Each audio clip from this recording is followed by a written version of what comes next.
Ja, Halldór, ég get ímyndað útsett súr og sveittur eftir þennan leik.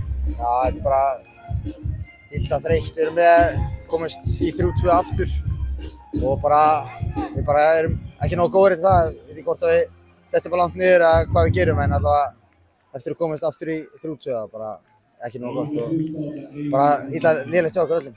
Þó að staðan sé 3-2, þið eigið ekkert að falla niður. Nei, ég veit það og ég veit ekki hvað gerist.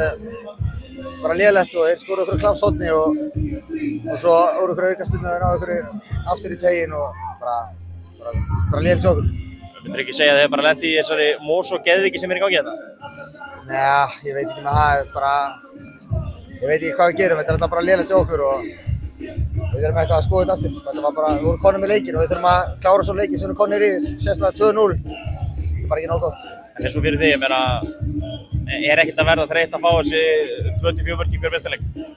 Jú, það er gaman að fá þessi mörk, en það er bara áfram gakk og við erum á okkur vegferð og erum að spila mikla sókn og við erum bara aðeins að fiffa þetta til og hætta að missa boltar og svona. Bara alltaf að gera betur.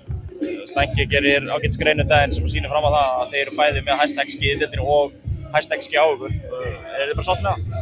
Nei, auðvitað viljum við ekki vera hæstir þar, en það er bara út af því að við erum að missa boltanum mikið. Það er ekkert að spila í gegnum okkur þannig séð. Við erum bara að byrja að spila svona fótbolta og við þurfum bara að fara varlega með boltan og þá gerum við þetta miklu betur, sko. Úr í bikar og fyrsta tap í deild, er þetta mikið högg í maga? Já, en þetta er bara áfram gakk, þú veist.